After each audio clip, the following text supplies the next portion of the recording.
So I realized I kept being told, well, I've known these people for 20 years, but we never talk about our issues with people. They don't sit down over lunch and go, I'm very controlling. I really have a hard time letting go.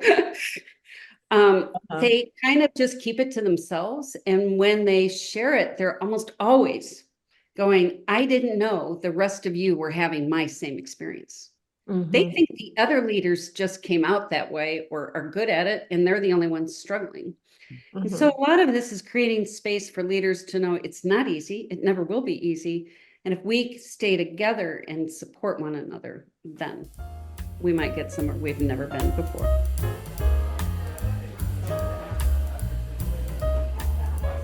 Hey everybody, I'm Elizabeth Swan. And I'm Tracy O'Rourke, and we're from the Just in Time Cafe. So welcome to our podcast with 5,000 downloads. Woohoo! So at the cafe, we wrestle with tough questions. We talk to groundbreakers, discuss great books, and get insights from Lean Six Sigma practitioners who are making a difference in the world. We let you in on helpful apps, we bring you the news, and we challenge the status quo so you can build your problem-solving muscles. So Elizabeth, I'm excited to hear about what's on the cafe menu today. Today's highlight will be our interview with Cheryl Jekiel, the founder of Lean Leadership Center, and we'll be discussing her latest book, Let Go to Lead. Cheryl has a deep background in helping managers go from overpowering to empowering. And for hot apps, we're going to delve into an app that's been referred to as your adjunct brain. It's a way to hold on to all that stuff we learn and make it easy to access. And for Q&A, we'll discuss how to make the best of an age-old truism, necessity is the mother of invention. Since we know that's true, how do we conjure necessity when we want to jumpstart innovation? And Tracy, it's the first podcast of the year. And the next time someone downloads it, it's going to be our 5,001st download since we brought this cafe back to life. Very cool. Did they get a prize?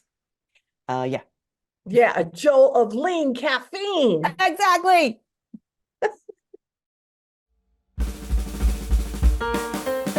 Up next, it's hot apps. Evernote is not new, but we're giving it a little rebirth. And me in particular, in my ecosystem, like we've all got our own systems for capturing, remembering things. Maybe you copy a link someone sent you. Maybe you write down the name of a recommended book, or you make a note of a great new causal thinking technique that you learned at the Just in Time Cafe. It's never ending. So there's a lot of things you want to remember, but what's your system? Where's all your information? Do you search your emails to find stuff? Do you rely on your computer search ability to find stuff? Or is it all in the information garage with all these unnamed boxes, and it'd be really hard to find it? So I rebooted my Evernote app on the advice from David Hyatt. If you're interested to know more about him, Google the Do Lectures. That's D-O, the Do Lectures. He is a fountain of advice on a lot of things, but his goal with using Evernote was to make it your knowledge system so you can free up the RAM in your head, right? So Tracy, what are some of your systems for remembering stuff? And this is critical, how good is it? Well, I will say that I probably have a mishmash of all kinds of things that I'm trying to remember. I have Word documents. I actually never used to take notes at clients. I was fully present and I could remember everything. Well, apparently that has gone with the wind, like my youth. And now I can't rely on me remembering anything. So I'm finding that I actually have to take more notes. And so I actually have running documents for just one note page, and I have all my notes and I just highlight the date. So that works out pretty good. I like that as a good system. I have a lot of but it's kind of, bits and pieces. I'm finding that I'm using my phone more and more and more for lots of things. So it's sort of like, now I'm like, well, can I use it on my phone? Because if I can't use it on my phone, am I going to think about it? Because my phone is always with me, no matter where I am. I'm not always at my desk, when I have a great idea. So it's got to be something that I can use on my phone. And I guess I have to say that I'm a little resistant to trying something new because of that. So yeah, I'm all over the place. I can't say it's great. I actually use the phone notes a lot. There's a notes system in here and I use it and you can search it, which is great, but I can't say it's really awesome, right? It's sort of like, where did I put that again? So anyway, it's not very good. How about you? So you've been using Evernote for a little while now, is that right? I have, and it's funny when you're talking, I was thinking like I had a memory like yours, right? That was tight. I was like, oh yeah, instant recall. But that ship has sailed. And I'm thinking, I forgot the name of the ship. Like that's gone.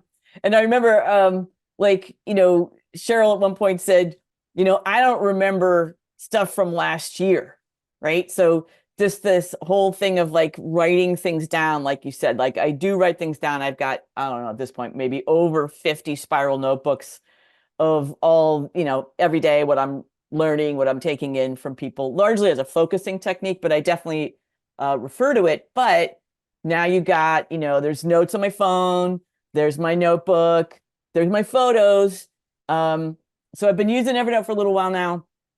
And what's great is it allows me to create these little notes where I can put the links, the books, the resources I want to remember, and I can tag them, right? So I can create my own search system and give it all the tags I want. And also, this is a really cool thing. Evernote gives you an email, and I just forward emails into it with critical information. Like this person just gave me all this great info. I don't have to write it down. I don't have to take a screenshot of it. I don't have to cut and paste it. I just forward it into Evernote, my little adjunct brain.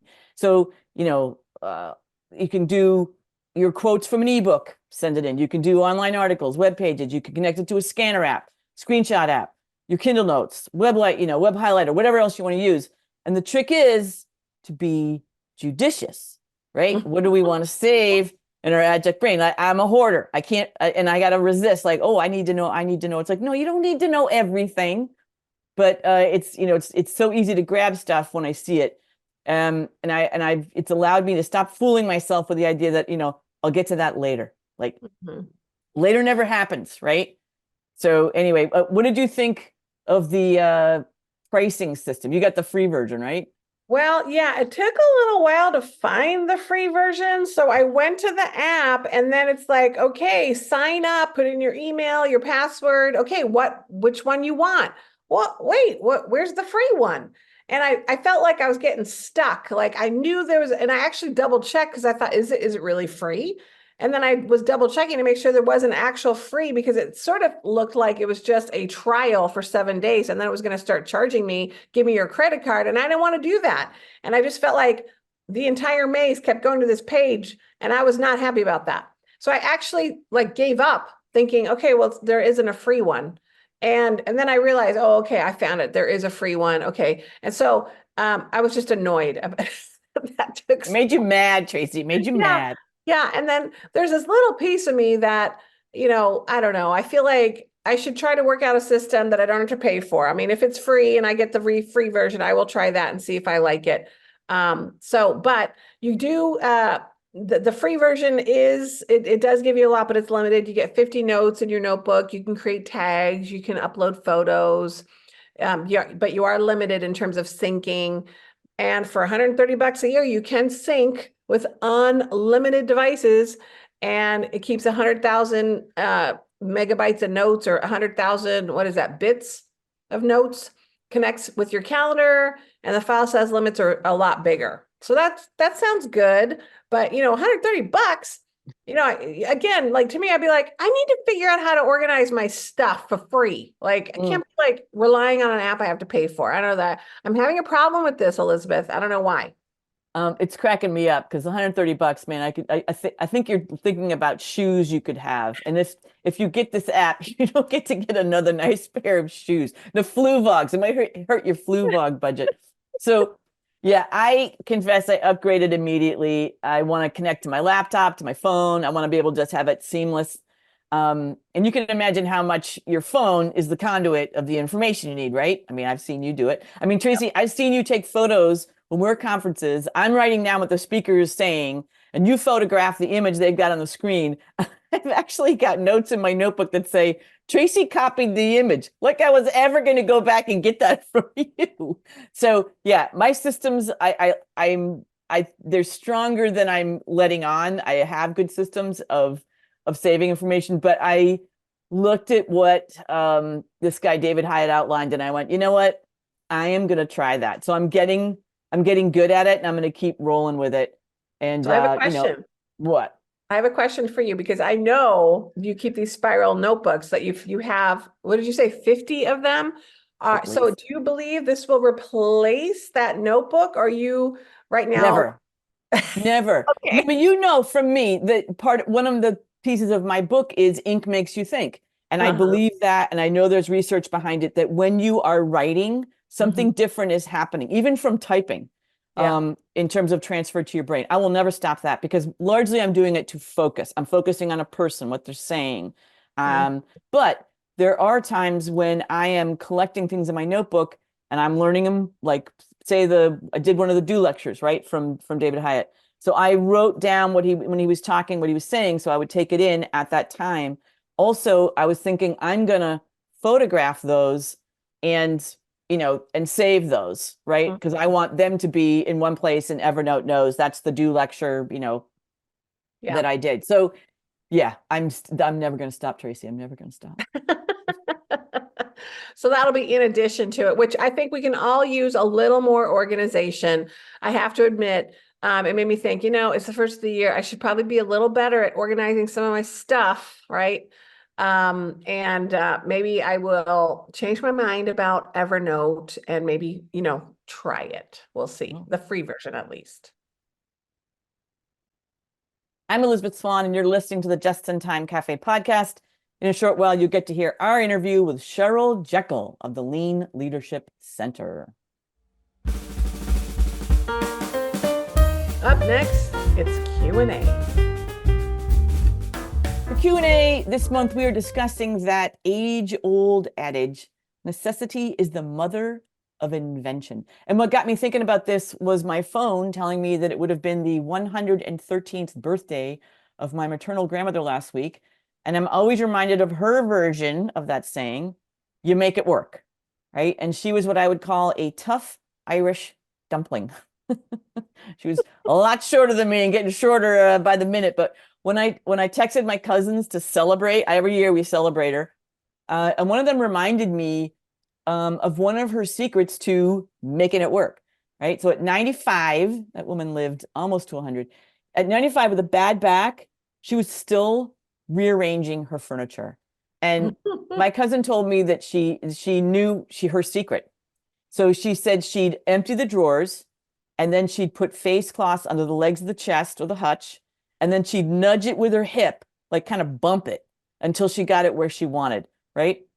I'm amazed at this. I cannot tell you how tiny and how impaired she was. But, she made her own Kahlua, she made her own Grand Marnier, but that's a whole nother story. She grew up poor during the Depression, but she never saw her life as disadvantaged.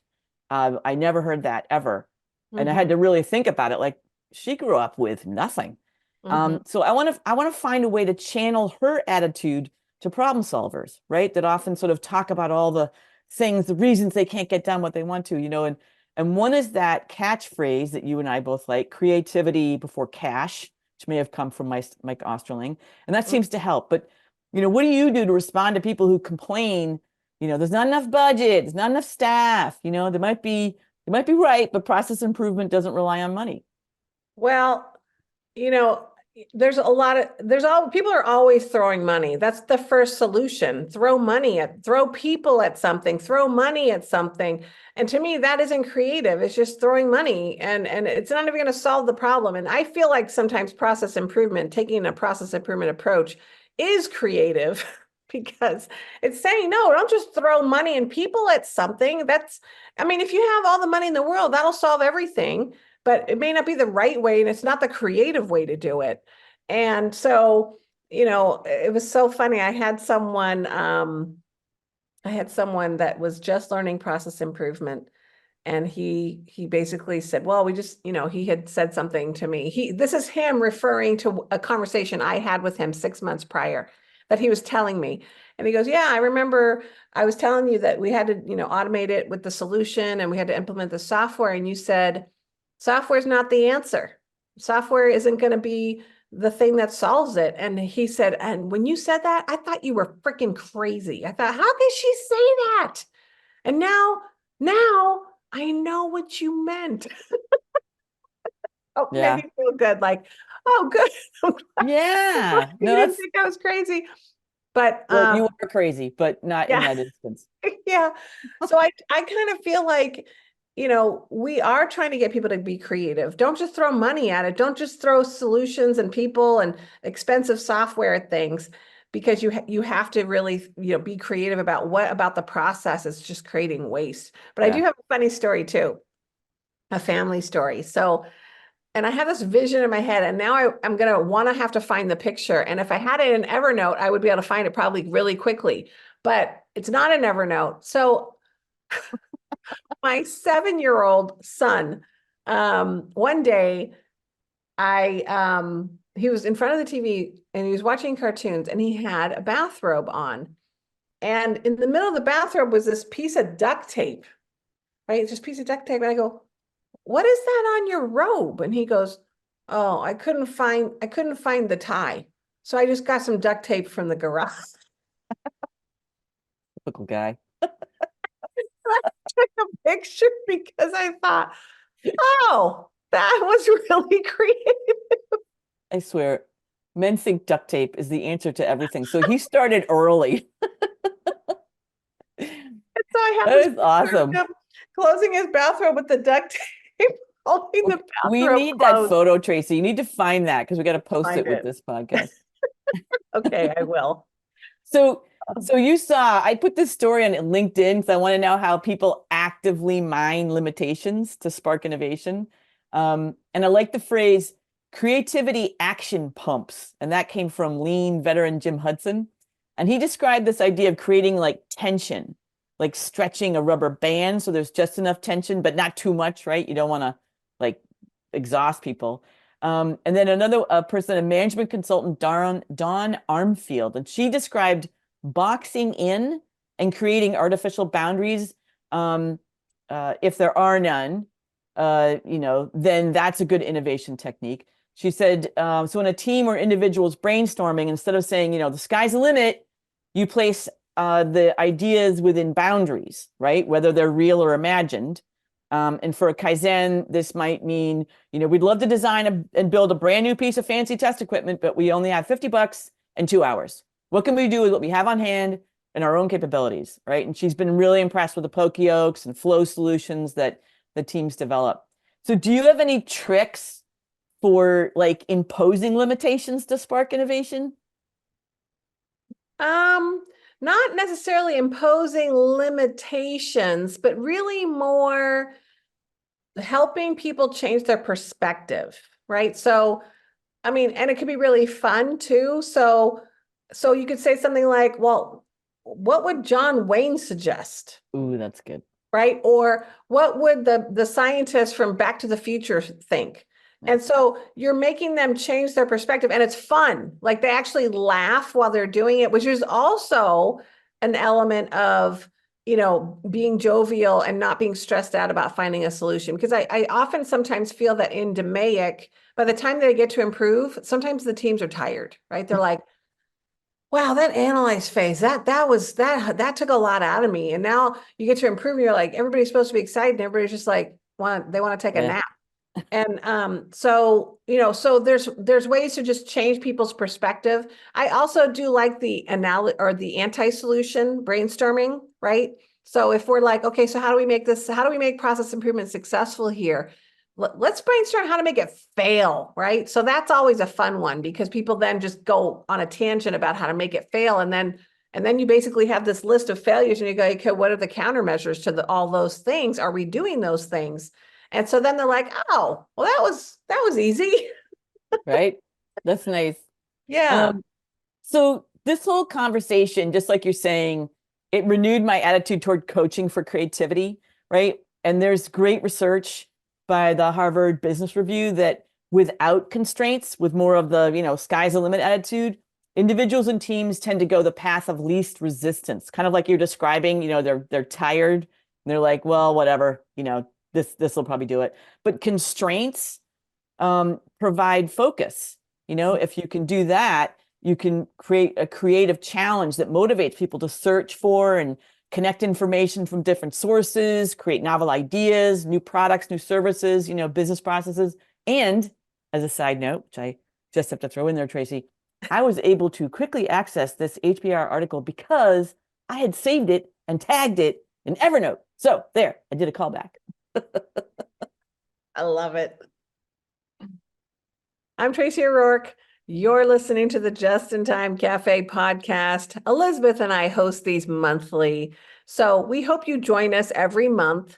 You can go to www.jitcafe.com. That's JITCAFE.com and go to our podcast page. You don't want to miss all the fun we're having. No.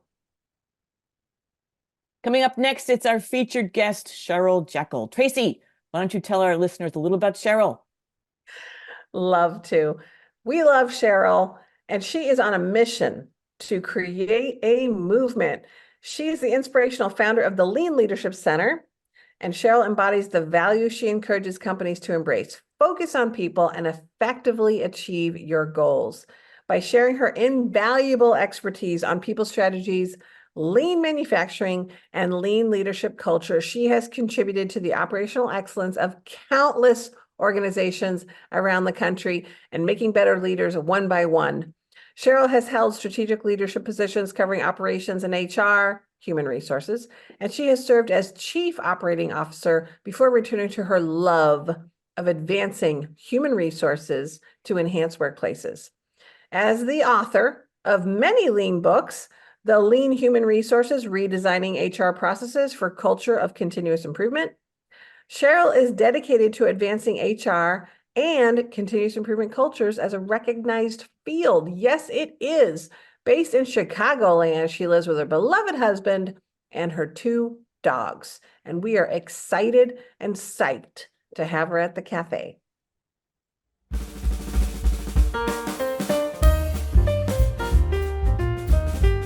Welcome to the cafe, Cheryl, and Happy New Year. Hey, Cheryl, it's great to see you again. It was awesome hanging out with you at the Association for Manufacturing Excellence, otherwise known as the AME conference in Cleveland in October. And lucky for us, we get to sit at the same table for dinner and we get to hear awesome stories, which I will not retell here, but we are going to pepper you for some more stories. Okay. Yeah. So prepare yourself. So, Cheryl, this is your 3rd book, and I love the title, so I'm just going to repeat it in all its glory. So, Let Go to Lead, 6 Habits for Happier, More Independent Teams. And then in parenthesis, my favorite part, with less stress and more time for yourself. So I love this kind of run-on subtitle that just so gets at what we really care about, as working leaders. And we want to know what inspired you to write this book? What inspired? So several years ago, probably 6, I was doing some work for the state of Illinois. And I was actually doing more lean continuous improvement work. And like next to me, they were building the first leadership development course they'd ever put into the state of Illinois. So you have people who've been leading people for 30 years with no training. So anyway, they were putting that in. Sounds like a good idea. And they want to create this lean culture. And it was so bad. It was just really not good. Meaning decks, 100 pages of like eight points per slide, just like death by PowerPoint.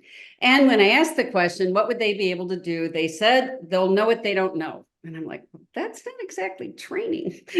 So somehow I got myself over there and I built out a training and we started running it and it worked.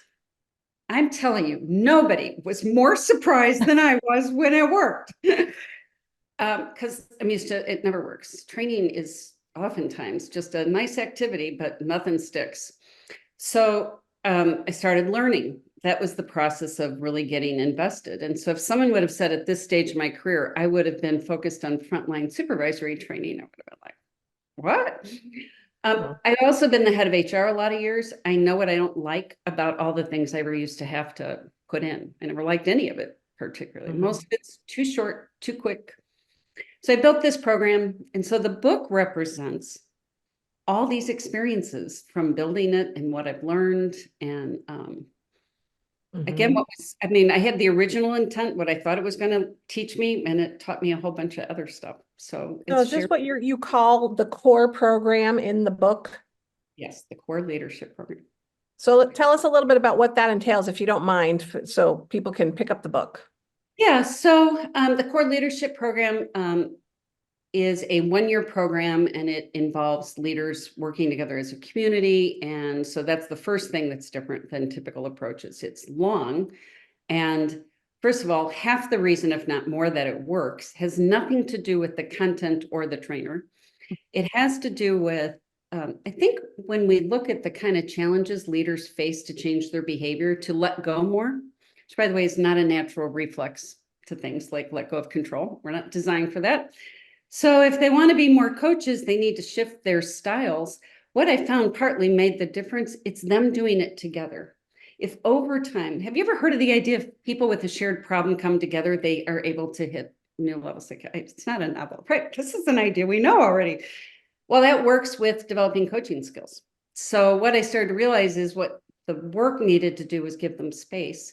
So while I talk about the core program, I always try and make it clear, this is not something other companies couldn't do almost partly on their own. You can have your leaders spend more time, but it was also the level of vulnerability. So I realized I kept being told, well, I've known these people for 20 years, but we never talk about our issues with people. They don't sit down over lunch and go, I'm very controlling. I really have a hard time letting go. They kind of just keep it to themselves. And when they share it, they're almost always going, I didn't know the rest of you were having my same experience. They think the other leaders just came out that way or are good at it, and they're the only ones struggling. And so a lot of this is creating space for leaders to know it's not easy. It never will be easy. And if we stay together and support one another, then we might get somewhere we've never been before. How fabulous is it to be vulnerable, feeling like you're not good at something or you're trying to learn something, knowing it's not going to be easy. And then, oh, by the way, discover you have a partner in it that feels the same way. I mean, that I believe, I agree with you. I mean, I saw that when we were doing some leader standard work development with an agency, and we kind of said to people, all of you are trying this. It's not going to feel very good at first. It's all new. But if you learn it together and you're focused on learning it together, you'll get through the uncomfortable stage a little quicker. So it's sort of like this motivation to stick with it, because if you don't move with the group, you're going to get left behind and you'll still feel vulnerable. Yeah. Yeah.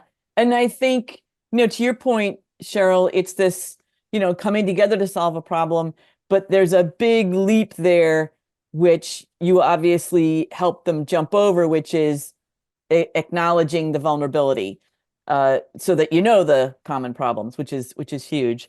But I want to come back to just something you said, which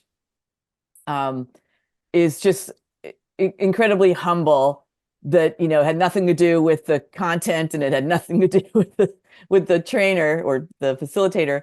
But I want to come back to a quote early on I think it might even be in your preface, that I really like. You said, leaders learn what they teach, not what you tell them. So I feel like that kind of bears out what you're saying, because that hit me as really profound, because I've learned a lot because I have been in the position of having to teach others, and I know how much that helps me. So how and when did you come to that realization, right? That it's not what you tell them, it's what they eventually teach. I would say the entire odyssey of this experience has continued to teach me, show me how people learn, and they learn differently than I thought they did. A lot slower, and it's learning is very active. And so I never realized, even if you put people in experiential exercises, they're not necessarily learning anything. They're just having an exercise, they're just doing stuff. Learning skills, not easy. So one of the things along the way, so even the first group that succeeded, we came back in 6 months and checked in on them. All the old habits were back in play. They had lost their awareness. They weren't doing some of the new stuff. And I was like, are you kidding me? 6 months later, you can hardly tell it happened.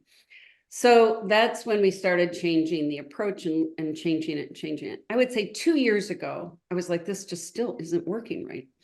So we started to have transferred the training over. That's when I also started realizing having like trainers, like a train the trainer, like you 4 people will train and the rest, everyone else is a student. That wouldn't work. So believe it or not, I have built out a mechanism that the leaders, so like one tier goes through, when their team goes through, they're back with them for another program, but they're in the room and they teach either some stand-up training, some don't like it, a lot of them don't like it. They teach more their groups. So they do small group support, they do pre-work, they do post-work, and then they're comfortable because everything in the program mimics normal everyday work. It is everyday work, it doesn't mimic it. They spend the time working on real stuff. And so that their current coach out of the room, I really try and make sure actively teaches the content because that's their job the rest of the time. So why have trainers do it? That's so great. Yeah. Why have someone slip in and take that role when that's one of their roles? So then I started realizing, so generally what I have noticed, they don't really make it a go-to behavior till like round 3. That's a long program, not whole years. Usually there's someone in the first year before they start, but they're in the room several times before they would say that would be a more quick thing I would remember to do. And even they keep saying to me, I can't believe I forget this stuff.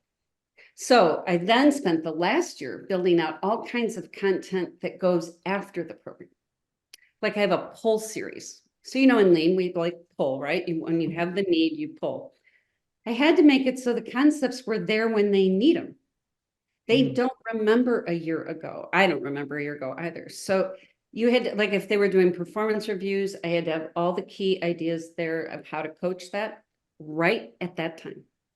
Not later, not some other time. They're working on it together. So I created that. And so my current learning is on, and then what, and then what, and then what. But now the program lives without me. I am not, I can put it in an organization with a minimal amount of my time. And the start, it was, the facilitator guides are very thick. Like if you pick this thing up, it was designed, if I hand it to you, you can start to teach this material. Nice. So you talk about 6 habits that will turn you into the leader you always wanted to be. And I'll just rattle them off just for a moment. Be clear, not just in your own head. Teach them to fish for solutions. Take responsibility, stop blaming. Let go responsibly. Motivate more, help less. And level your team. Stop training them to look up. So which of these, if you, I mean, that's a lot. And those are, I think many of them are profound concepts too. Which one do you feel like you're training more of, not training, but speaking to more of, where's the biggest opportunity if you had to pick one? Now, it wouldn't be the one I'd guess. It's be clear. Really? Day in and day out, from the CEO to team leads, from the sales department to any, it doesn't matter the department or the person, they start to realize I'm not very clear. And I think it's because from watching it, so they'll say something like, be responsible, or I want my team to have a stronger sense of urgency. You know, they don't know what they mean. My favorite is be proactive. I want my team to be more proactive. If they were more proactive, what would they be doing? I don't know. So I realized that when we want to be able, most teams are hungry to do exactly what we ask of them. We just aren't very clear, so they don't do what we want. So one of the exercises we do early on is everybody names any performance gap they've got. Where anywhere is either your team or someone not doing what you wish they were. They have no trouble finding this. And then when they diagnose it, 9 out of 10 times, if not a little more, it's expectation setting.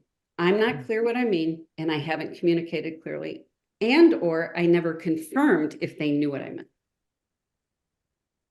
So that's usually one of the other big learning is you need to confirm things. So if you have this whole thing, ask the person what they understand you want from them. Yeah. And guess what? A lot of times the message partly came through and partly didn't. So clarity is a big part of the ballgame. So many things are running through my head. One is, we have a mutual colleague, Karen Martin, who wrote clarity first, right? So it's like, yeah, apparently that is the thing up front. The other thing that's striking me is I had a client where I swear we get together with the planning team. It was a big project, big transformation. And one of the biggest topics was, what do you think? And they'd name the leader. What do you think she wants? I think she wants this. Well, so-and-so said they had a conversation with her where she mentioned this. So it sounds like probably want more of this. I don't think she likes it. I mean, they guessed so often. What the heck did she want? What did her behavior mean? It was just like, and I thought, wow, that is an incredible waste of time. The other thing that struck me, there was a point in your book where I laughed out loud, and you quoted leaders as saying, "We believe in excellence," and you said, to which you asked, "What the hell did that mean?" It was so funny, and I always laugh about that stuff. And Tracy knows we laugh because it's true, right? We are so overloaded with jargon, just like you said, proactive and whatever it is. It's like jargon just doesn't mean anything, right? And I love that you push not just toward, like Tracy and I would always say, if I were doing that, what would it look like? Like its behaviors. And then you also focus on specific results, like, really pushing to write that down, or even to the point of, job descriptions, schmob descriptions. Like you're saying, what's your role? What's your actual role here? Like write these things out. So it's almost like you're forming little mini contracts all over the place. Like, these are the results I'm looking for. This is your role, getting into that detail. And it's such a crutch. Well, so speaking of clarity, so the other thing we talk about is how much do people remember of what they hear? What do you guys think that answer is? How much do you remember of what you hear? I'm going to guess. What did you say? I forgot what you just said. 10%. I'm kidding. Right. I forgot what you said already. What'd you say? What were you talking about? Yeah. You mean today, the last hour, last week? What? Yeah. So like what you're talking about is like, so then there's all this important stuff. Like they'll go in a staff meeting and go, here's all the things that I think we need to do differently and changes we need to make. And I'm like, is any of it written down? They're like, no. And I'm like, well, guess what? A lot of their brains were thinking about the oil that needs to be changed, and I've got to get something on my way home. And they don't mean to space out. They're coming in and out of. And so like, if it matters, it needs to be written so you can hear and read. So that's how it works. So how simple is it's just clear communication. And this is kind of one of those adages you hear a lot: 7 times or 7 ways. Like, it's Exactly. like repeating is a good thing. And then they'll be like, well, we said it once. And I'm like, that's not enough if you need them to remember critical information. Once, just a starting point. So it's been interesting. Like the other day I was working with somebody and he was like, we were talking about some specific thing he was trying to do. And I said, well, your team could do this or that. He said, well, you know what? We've tried that. I just don't have confidence that my team's capable of this.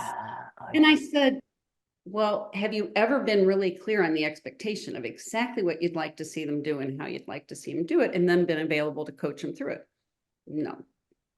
Well, then we have no idea. That's the take responsibility chapter.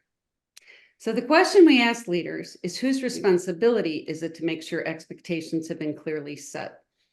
Leaders. Whose responsibility is it to make sure they're effectively trained? The leaders. Not whether you do the training, but that they are effectively trained. Whose responsibility is it to coach and provide feedback and recognize the right behaviors? The leaders. Now, any HR person listening to this knows that the HR field is devoted to this gap where this is not in place. Because so much of the time people are like, something's not going right with this person. And you just diagnose it's not the person. You're missing basic elements of this stuff. So this was designed to make them all their own HR people. That's lean in my mind. That's value if they can all manage this stuff themselves. Okay, so I've been on mute a little bit because apparently somebody's gardener did not get the memo that I was going to be doing a podcast recording. So I'm sorry if there's background noise, but I'm still curious. So you picked Let Go to Lead as the title, and one of them is Let Go. So I'm going to guess that that's probably one of the harder things that we see. And I actually kind of thought that. I do get the sense that leaders don't want to seem vulnerable. They it seemed as like a weakness, right? I can't let people know my weaknesses. And it's the funniest thing about that whole thing is people know your weaknesses as a leader. Right? So you think, oh, I don't want anybody to know. Well, guess what? They know. Trust me, they know. They just aren't going to talk to you about it because they know you don't want to show vulnerability. But my question is, like, how do you get people to let go? That seems like that would be very difficult. I think you said it was probably very difficult to do. So how do you help people let go?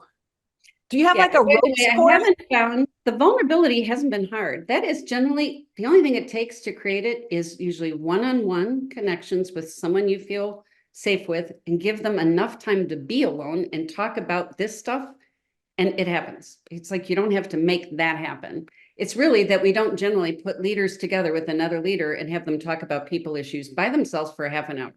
That's what doesn't happen. And that's what I'm saying. Anybody could do that. So the thing about how the book goes through 4 ways to be successful at it, because this wasn't my opinion. It's what I observed seemed to make the difference. 1, community. They need to really, not just during the program, they need to ongoing stay in community as a leadership group. They need to maintain an environment of like, nobody has this licked. Like every time I have people issues, I share it in the room. They think because I wrote this and I teach it, like I won't have issues. I'm like, that's not how it works. I get as lost and stuck as anyone else I know. So that doesn't change. Getting good at people stuff takes support. Second thing is you need to rewire what feels good to you as a leader. Most of them describe, I'm used to feeling good because I'm the better problem solver. I know more. I'm somehow more capable. That's why they made me the leader. That takes getting good feelings from developing your people and that they work independently. So you have to shift the positive sense of what you get out of leading. Practice, practice, practice. I wouldn't even describe this as training. I'm like, we're in here to practice. You just got to keep practicing.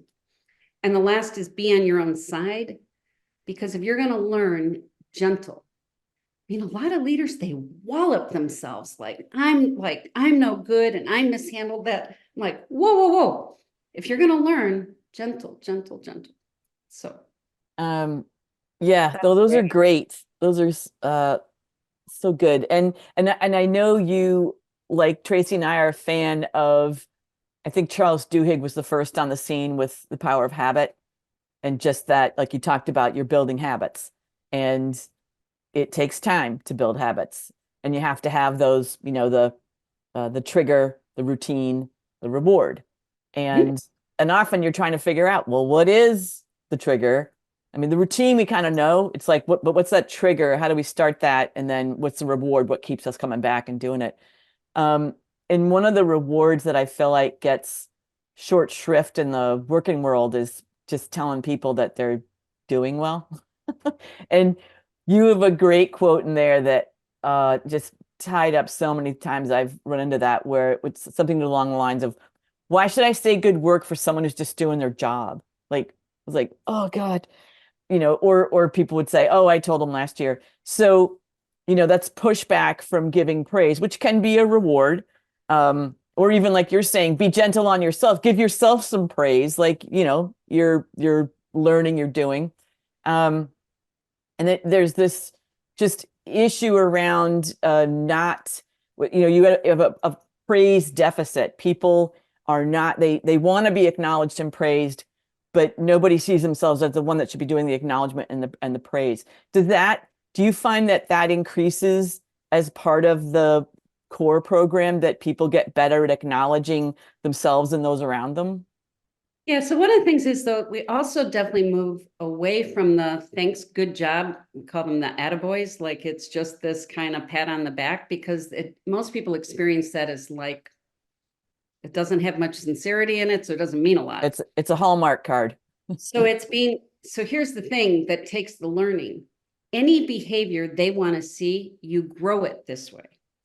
You're not just saying doing a good job, so like I'm here to just pat you on the back for doing your job. They can have any of the behaviors, following standard work, being more safety conscious, whatever it is they want more of, you grow it just like you grow anything, but you praise. It's the idea that people are most influenced by positive reinforcement, not negative reinforcement.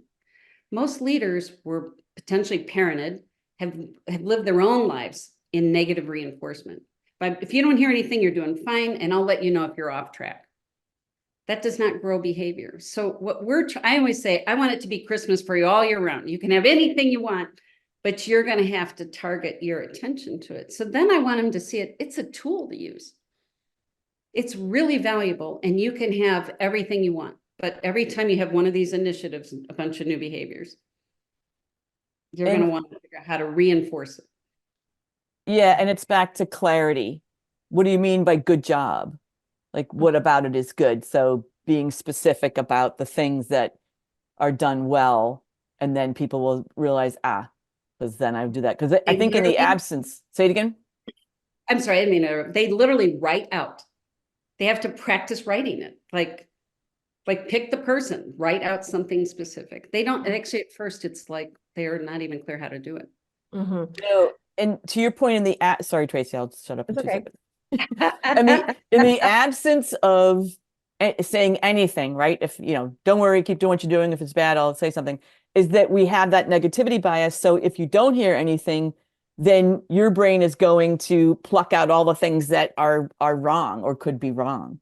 So that clarity really helps. And I'll just piggyback on that and say what I've heard some leaders say is, well, I'm not good at giving that kind of feedback. As a matter of fact, it feels fake. I don't want to have to be fake. Yeah. And so I've said to leaders before, I'm not asking you to be fake. Like you actually have to find something that is positive. Like this is a skill that you can't just, I don't want you to lie. Nobody's asking you to lie. But it is an important skill to build, and like recognizing what is something that is specific. And I really like that habit that you're saying, write it out, right? Because it helps people to notice, it's a positive thing. It's training their mind to notice those things. And I really like that act of mindfulness by writing it down. Have you heard that before? And do you have other suggestions in terms of I kind of feel like they're saying, well, that doesn't apply to me because I'm not good at it anyway, so I'm not going to do it. Do you have any other suggestions that you do when you get sort of resistance to the deficit of praise? I don't have any.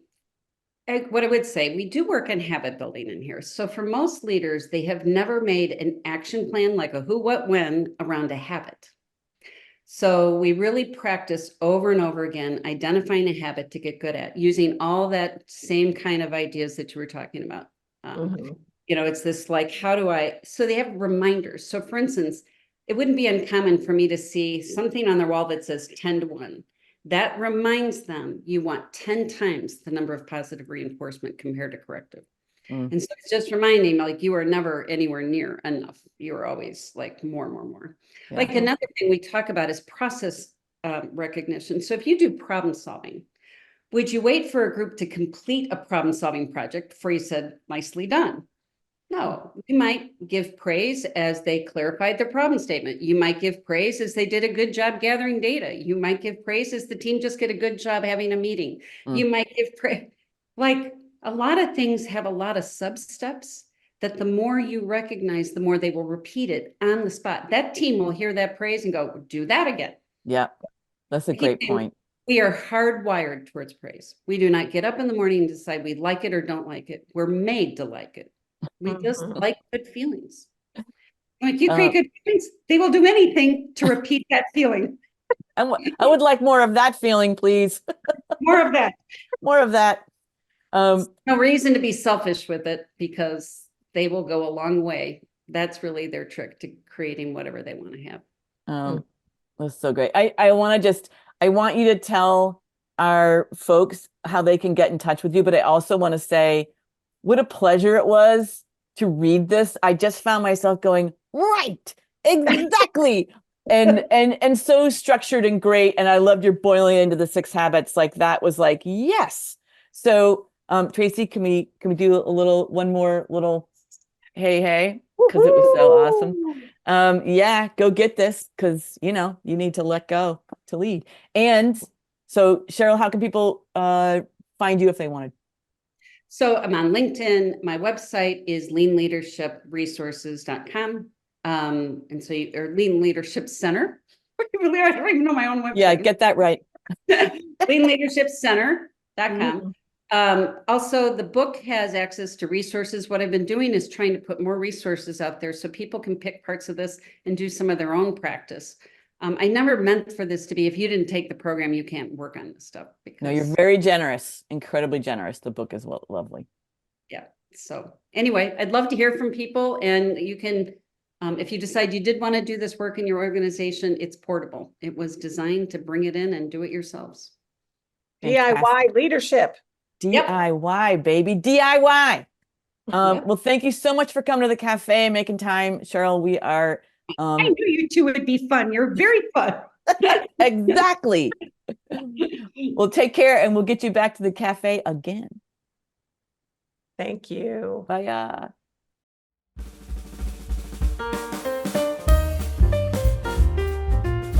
Watch out for our February podcast when we interview Michael Vasquez and Jeff Trageser of Life Sharing at UC San Diego Health. Elizabeth and I have both coached many green belts through projects that help improve the process of organ donation. And I love hearing about those projects, which is an inspiring story of problem solving to save lives. And we'll leave you a link to register for our February webinar, Public Relations for a Problem-Solving Culture, Storytelling at Work, with guest host Bethany Foy, the continuous improvement leader for Ohio Mutual Insurance Group. She's got some PR techniques to engage leadership support. And stay tuned for the re-release of our book, The Problem Solvers Toolkit, coming Q1 of this year. Woohoo! I am so excited. The cover reveal is in the works. It is so looking good, and we're going to keep you posted on the relaunch. We cannot wait. Stay tuned for all the news by joining our community at the Just in Time Cafe. Thank you all for kicking off the new year with me and Tracy. You are our favorite thing about the Just in Time Cafe, and we look forward to being your lifelong learning partners. That's right. Join us in a new year every month for your jolt of lean caffeine.